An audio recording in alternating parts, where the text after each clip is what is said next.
Hello and welcome everybody to Rockin Realities. Today's guest is Erwan Lengliné, singer and guitarist of the bands Kick and Lustboys of Eden, founder of Mass Destruction Medias, and the owner of the coolest record collection that I know of. After the interview, don't forget to subscribe and head on over to Facebook and Instagram and let me know what you think. And of course, don't forget to click the like button. But for now, enjoy the show. How are you? I'm awesome, and you? I'm great. Nice. Hey, Digging the room. Huh? I'm digging your room. yeah. I love your struts poster in the back. Thanks. That's so cool. So glad we can do this today. Yeah, same. It's gonna be a lot of fun. Yeah. Okay. So when did you start making music? I think you started pretty young, right? Yeah, when I was around 13, I would say, I started playing. Like yeah.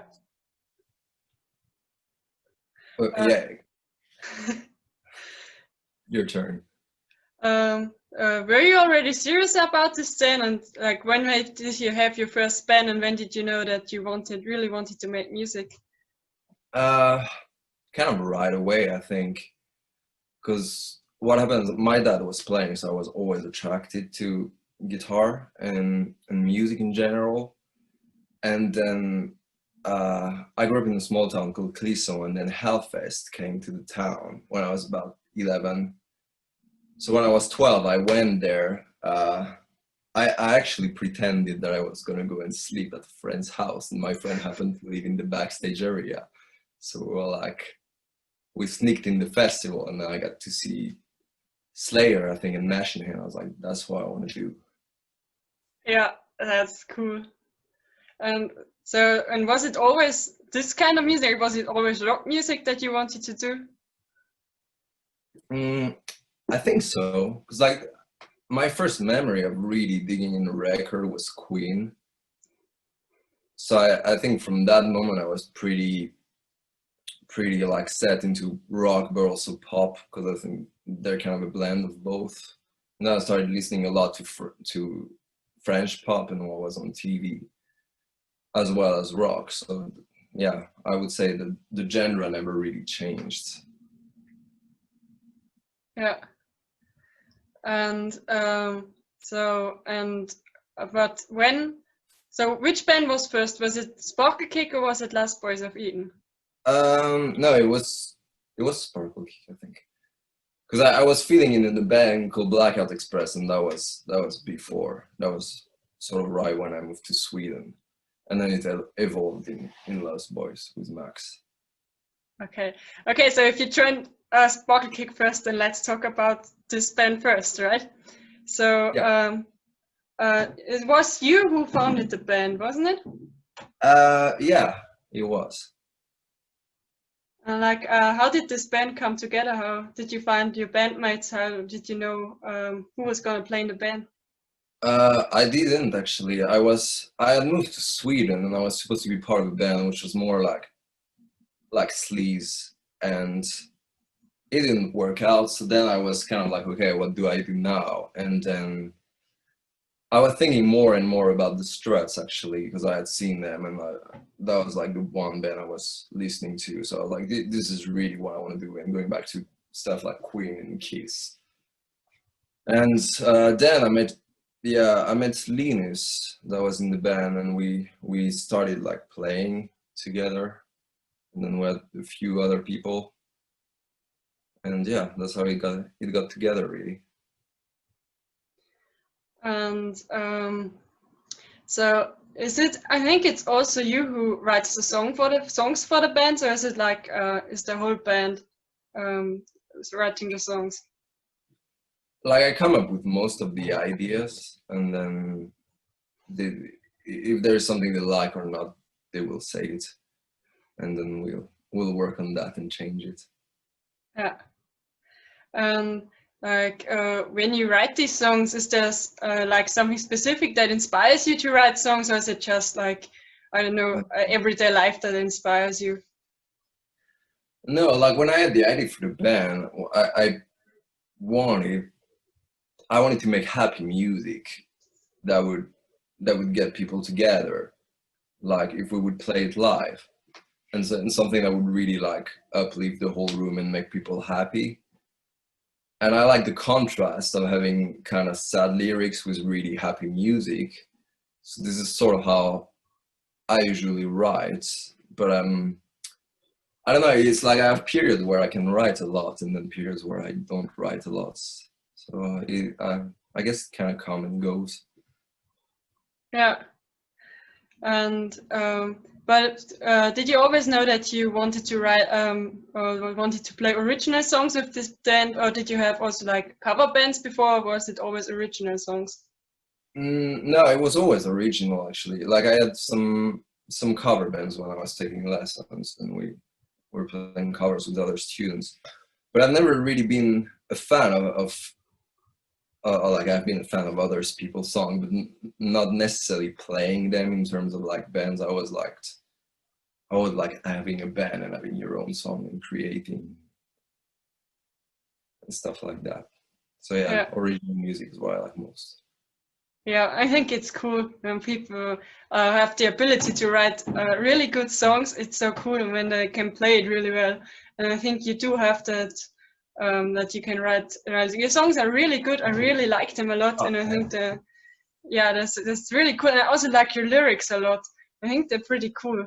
I have your EP. I have the Sparkle Kick EP, and like the song "Everybody." I really like that song. It's really cool. Oh, thanks. Nice. It's nice to hear. We spent a lot of time on that. Yeah, and like, what are the lyrics about exactly? Like, for example, who came up with that song, and like, how did that song came together? Actually, the lyrics for that one were mainly Linus. Or like I wrote most of the lyrics, but it came because he was all pissed off of everyone complaining about everything and never working for things. So like getting everything for granted. So it was sort of about that, I believe, and I guess it's a bit of a green song because like I think it like sort of goes off rail a bit to what we do to the planet and like consumption in general. That we're just consuming things over and over and over. Yeah, that's cool.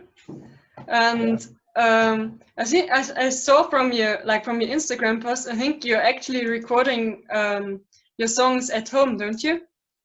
Yeah, the EP we did at home, which like the recording at home was fine, but we should have definitely get it mixed by someone.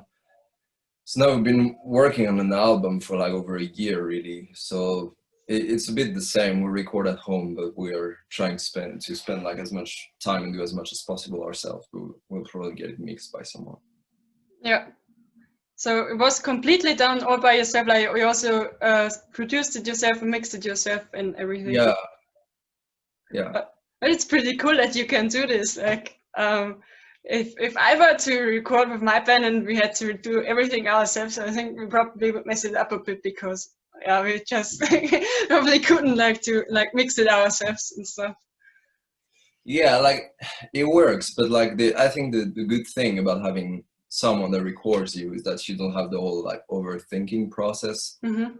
So like they do it for you and you don't have to go over 3 billion things at the same time and then take 3 days off to come back to it to have like fresh ears.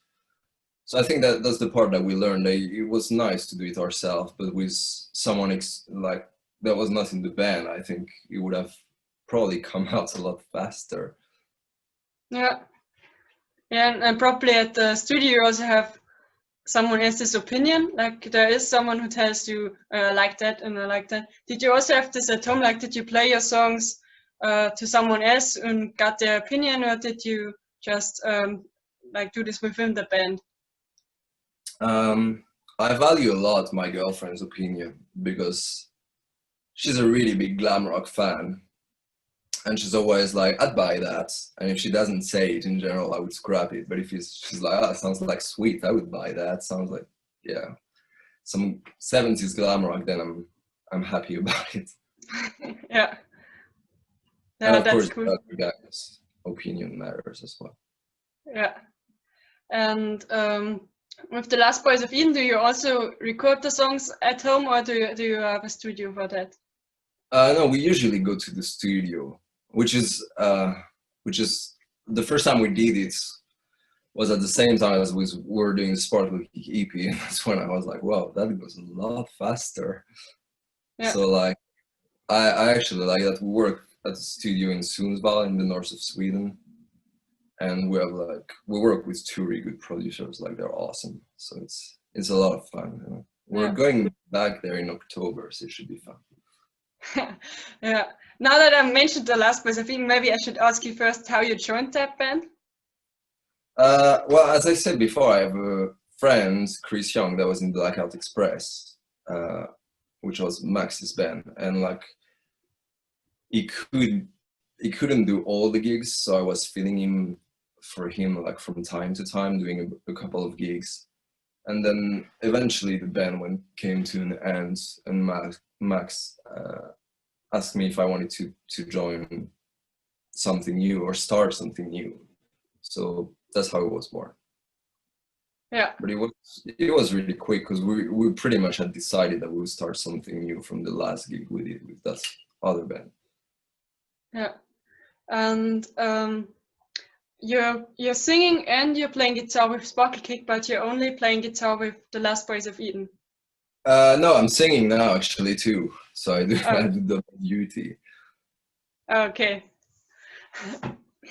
Like, we lost our singer a few months ago, and that was, I think, the easiest thing was to do that transition with me singing, because it had been mentioned before. Okay. I think the only videos of you I've seen, you had a different singer. Yeah. Like, we've had two singers before. Yeah, but do you like being the singer of the band, or would you prefer just playing guitar? No, I like both actually, because in Lustboys, like it took such a big chunk of my time, Lustboys, this year, that we haven't done much with Sparkle Kick, and I was always like, it's cool, but I'm not singing, because when I grew up, I was always like both attracted to guitar, but also to singers, and my ideal like vision of it was being some sort of like Paul Stanley, so like singing and playing at the same time. So now that the opportunity like came, I was pretty happy to like take it and get some proper training this time, which was not the case with Sparkle Kick. So I think it's gonna be better. Yeah. Well, if you feel that it's good, then it's gonna be good. Like, you have to feel comfortable within a band with your bandmates, and wouldn't work if you don't. Yeah. So now that you're recording new stuff, can you already tell me something about the new stuff that you just said that you're gonna recording in October? Yeah, like we have like an album with Lustboys that we were supposed to record in May, but then the whole singer thing happened, so it got a little tricky, and then because of COVID it got cancelled, which we were a bit relieved about. So now in October we're recording that, and with Sparkle Kick we're still recording, but it's the same, we're doing everything ourselves. It takes a little bit of time, and we had done the album and then listened back, and we're like, okay, this song and this song and these songs are not that good, so let's replace them. And do you already know when you can play live again, and or do you have any plans for that? I mean, like, Sweden's not that strict about the whole thing, I think. No, it's not, but we honestly have no idea. We have a private gig with Sparkle Kick in a couple of weeks, which hopefully is going to still happen, and it's going to be fun. But otherwise, I can't tell, because those boys were so like wrapped up in the whole album thing right now. Yeah. But you're allowed to meet up and to play, like, can you rehearse? Is that allowed, right? Yeah. Like Sweden, they had really weak restrictions when I looked at the rest of Europe. Yeah. It was really chill here. Yeah. And I know that you also have a third project which is Mass Distraction Medias. Yeah. Is it? What were you gonna say? Sorry. No, go on. Just tell me about it. Well, it's more of my job right now, actually. Like, I do a lot of graphic design, and it's something that I've always been really attracted to. Like, I liked music as much as I liked the visual that were assimilated to it. So then I was like trying to teach myself for a couple of years, and now people want to give me money to make stuff. So it's pretty cool. Is it just you, or is there someone else you work with? No, it's just me at the moment, and like it's pretty small right now. Now it's growing a little bit, so hopefully later I can expand to something a little bigger. Yeah. So if somebody wants to hire you as like to make tour posters or a music video or something, how can they come in contact with you? Mass Distraction Media on Facebook and Instagram, I believe, is the easiest to contact me. Yeah. Okay. Good to know. I'm the most in touch. Yeah, but it's been a lot of fun, actually. Like, it's been really nice doing that, because I've always been fascinated by these people. Like, I don't know if you know who Dragon is in Germany. Yeah, I know him. Yeah, the Dragon and DJ Ashba and those kind of people that were designing their own merchandise and doing that, like, at the same time as being in a band. I thought that was really cool. Yeah, I think that's pretty cool too, when you can do your own stuff, so you have the control over what's gonna be on it and how it's gonna look like. Like, if you're able to do this, I think that's pretty cool. Yeah, you've done your band's logo, as yeah, I have. Remember, yes. Right? Yeah. I've done it. But I have to admit, I had help. My mom helped me with like the editing on the computer, because she can do that stuff. I just actually drew it on paper, and like she did most of the editing. I just told her, hey, can we make it look like this? Make it look like that, and she actually did it. So I had help. It's the same thing. You're in charge of your own visuals, which is nice. Yeah. Yeah. So another thing I actually want to talk to you about is, I think you and your girlfriend probably have the coolest record and merchandise collection that I know of. Like, I've seen some of your posts, and there's this. Yeah.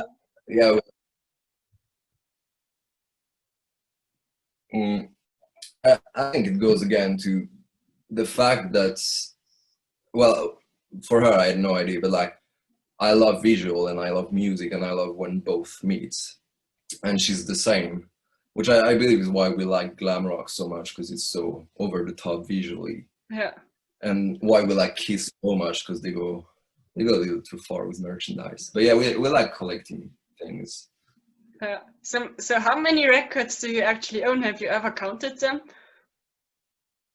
No, but like, I don't know, probably like 300 vinyls and 300 7-inch singles. That's so cool, really. I wish I had that many records. Yeah. Will come. Yeah, I remember going through my dad's record collection, because he has a lot. It's like the whole house is full of CDs and records. And as a child, I always went through the records, because they're so much cooler than just looking songs up on the internet. Like, okay, you can listen to the song, but it's so much cooler to actually have something in your hands. Yeah, and like, I don't know, for me, like, holding the artwork and be able to like hold music physically is something that's really, like, I don't know, you can't really explain it, but there's so much like vibes about it that I love. Like, I don't know, instead of going to Spotify, choosing like a 7-inch vinyl and just be able to put it for one song, it's just something I love doing. Yeah, especially the really cool artwork, like where there really was some thought behind it, like for example, School's Up by Alice Cooper, something where you can open it up like a school desk or something. Like, I love those records. They're my favorites. Yeah, and that it opens and everything. It's so nice. So, do you have a favorite record in your collection? Oh. I do have Sonic Boom by Kiss that I really, really, really like. Because I snuck out of school to go get it the day it came out. And I never had the vinyl, but when I first moved to Sweden, I saw the vinyl in the store, and for a year I was like, I have to buy it because it's an album that I absolutely love. So then I went and bought it for, a lot of money. And it turned out to be a fake copy. It was not the real one. Like, it was worth nothing. And then later I managed to find the real deal. So that one I really like. Yeah. But I know that I know you've I've actually met a lot of the people you like a lot of cool musicians, and you have a lot of signed stuff. So how do you meet all these people? Do you just wait next to the venue? No, it's been a lot of luck, a lot of time. I would say 95% of it has been luck, I guess. And I think the more we met people, the more we pushed luck on our side. But I would say the coolest ones were completely unexpected. So yeah, it's a lot of luck. And yeah, you can of course wait by the venues sometimes if you really want someone. Yeah. So like, who are your biggest heroes and your biggest influences, and have you met them as well? The only one of my hero I've never ever met is Paul Stanley, actually. And he's probably the biggest one, but I've heard he's quite a hard person to meet, so we'll see what happens, because I do not want to pay the price to meet him, because this is unreasonable. Yeah. But it's cool that you're able to say, yeah, actually there's just one of my heroes that I haven't met yet. Yeah, well, then there is people I would like to meet, but it's like I wouldn't care if I didn't meet them either. So yeah. So who would you most like to play with? Would that also be Paul Stanley, probably? Yeah, I would say Paul Stanley would be fun. I would love to play. Eventually, I would love to play with Roxy, that I know you like. Yeah. Because he's such a badass guitar player. And a band like Lumineers, like a folk band, would be really, really fun. Yeah. I guess Roxy probably shouldn't be too much of a problem. If he plays in Stockholm or something, you probably just have to ask him and get you on stage. Yeah, I mean, we'll see. But that would be a fun thing. Yeah. Yeah. So, and what about you? Well, so what about you? Like, who are my heroes, and if I've met them, or who do you want to play with? Oh, well, Roxy would be cool because I love Roxy. And well, the other one, I think that's a bit hard because I'd really like to play with Paul McCartney. That one might be a bit tough. Yeah, it's probably a bit more difficult. Well, maybe someday. Maybe one day. Yeah. Yeah. So, thank you so much for your time. I really appreciate it. Oh, no worries. Thanks for having me. It was a lot of fun. Yeah. Yes. So before we stop, is there anybody you'd like to give a shout out to, or you'd like to thank for someone who has always supported you in your career? Well, thanks for having me first. You're welcome. And a shout out, I don't know, hi to my bandmates and my girlfriend. Okay. My cat is always good. Oh, your cat's cool. I know your cat has his own Instagram account. That's really cool. Yeah. Okay, so thank you and have a great day. You too. Thanks for having me. It was a lot of fun.